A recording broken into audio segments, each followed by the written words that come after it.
kasama ko yung mga pinsan ko at si Bebo, nagpunta kami dito sa Aqua Planet. First time nga naming lahat magpunta dito at nagpabook na kami online para dire-diretso na lang. Sakto nga wala masyadong pila ngayon kaya mabilis lang kaming nakapasok. Pinakita lang namin yung booking reservation namin tapos binigyan na nila kami ng mga wristband. After nga nun, nagpa-check na kami ng mga gamit namin dahil bawal magdala ng mga outside foods. Dahil wala naman masyadong tao ngayon, naghanap na lang kami ng mga libre na umbrella para hindi na kami magbayad. Nailagay na namin yung mga gamit namin sa umbrella. Naghanap na agad kami ng pupuntahan at ito yung inuna namin. Bali pa ikot to na pool na 3 feet lang ang taas tapos may wave. Enjoy nga kami dito kasi para kami mga bibi na nag-uunahan. Akala ko talaga nung time na yan umuulan, kaya pala may mga nambabasa sa taas. Sobrang nag-enjoy ako dyan kahit ako lagi nasa hulihan. Matapos na kami doon, nilibot pa namin ulit tong Aqua Planet dahil napakalaki nito kaya dito kami napunta sa wave pool. Pagdating nga namin doon, pinapila kami lahat ni Kuyang lifeguard para ibigay yung tigi-tigisa naming surfboard. Amazed nga ako sa wave pool nila dahil dalawang wave pool nila dito. Yung isa ordinary wave pool lang, yung isa naman para naman sa surfing. Abi, hiningal ko dito sa wave pool nila na to. Kaya naman after nun, naisipan na naming sumakay sa mga slides. Bali yung una naming sasakyan, dala-dalawa lang muna per salbabida. Siyempre kanya-kanyang bit-bit to hanggang 4th floor. Dating nga namin doon, medyo hinihingal-hingal na talaga kami sa sobrang taas. At dahil ninenervyos pa talaga ako, sinabi ko kay Bebo na paunahin na muna si Kobe at si Loren. Hanggang sa nakaulit na sila sa pangalawa nila, hindi pa rin kami nakakasakay ni Bebo kasi talagang ninenervyos ako. Sabi ko sa kanila, kukuha lang ako ng lakas ng loob. At maya-maya nga, kami na rin yung sumunod ni Bebo.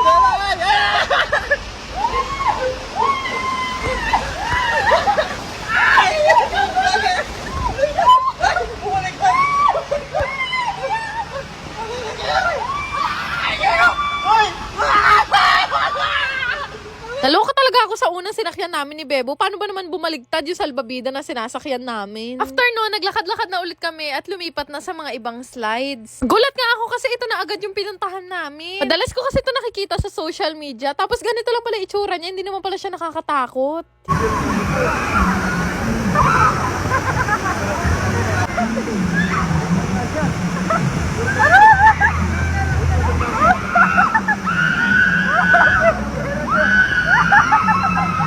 O diba para ka lang naman finlash? After nga nila Angel, kami naman yung sumunod. Ang kasama ko ngayon, si Bebo, si Kobe, si Loren, at ako. Siyempre bago kayo bitawan ni Kuya lifeguard, sasabihin naman niya sa inyo kung ano yung mga do's and don't. Pero dahil bawal nga kami mag-video, hindi na kami nakapag-video nila Bebo na nakasakay. Kaya mag-alala, hindi naman nakakatakot, char. Dahil di naman ako masyadong natakot doon sa una namin sinakyan, nagpunta pa kami dito sa sumunod na pinakamalaking trompeta.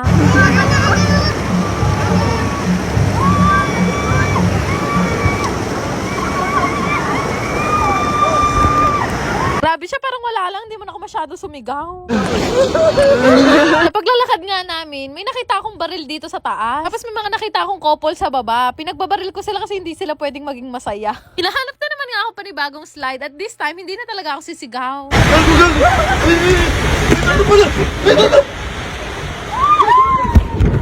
O diba hindi ako sumigaw kaya umulit pa kami ni Angel.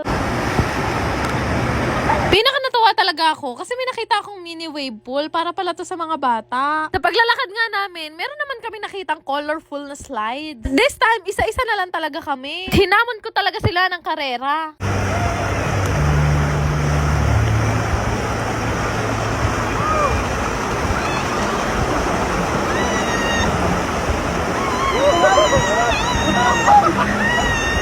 Grabe guys, hindi naman talaga siya nakakatakot. After nga namin mag-slide, naisipan na rin namin kumain. Kalimutan ko nga sabihin na cashless pala dito sa Aqua Planet. Kaya naman, niloadan pa namin yung mga wristband namin para yun na lang yung itatap mo kapag bibili ka. In-order nga namin na food, chicken na may rice, na may gravy, na may drinks, na may melona na din. Masasabi ko rin namang masarap yung food nila dito. After nga namin kumain, iniwan na lang ulit namin yung mga gamit namin sa umbrella. Kaya nagtatakbo na kami dito sa wave pool dahil mas masarap maligo kapag umuulan. Ganado nga ako kasi wala masyadong tao, pwede ka magtutuwarik. Matapos na kami sa wave pool, pinababa lang namin yung kinain namin, tapos nagpunta na naman kami dito sa plato. Kanina pa kasi namin to nakikita, pero hindi naman ako nape-pressure dahil mukha lang siya laruan.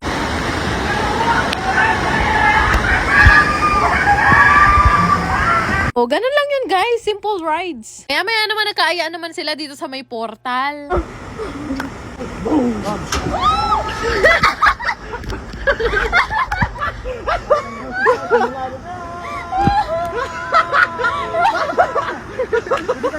Wala lang silang taga-video pero susubukan ko sana eh. Di ba delikado? Biglaan pala yun. Iko.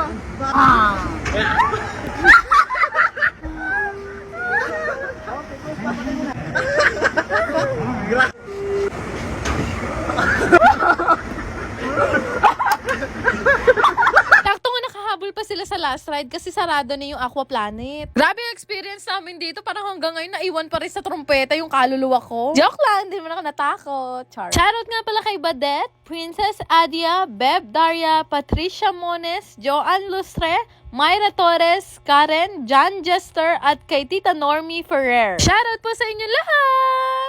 Yun lang naman!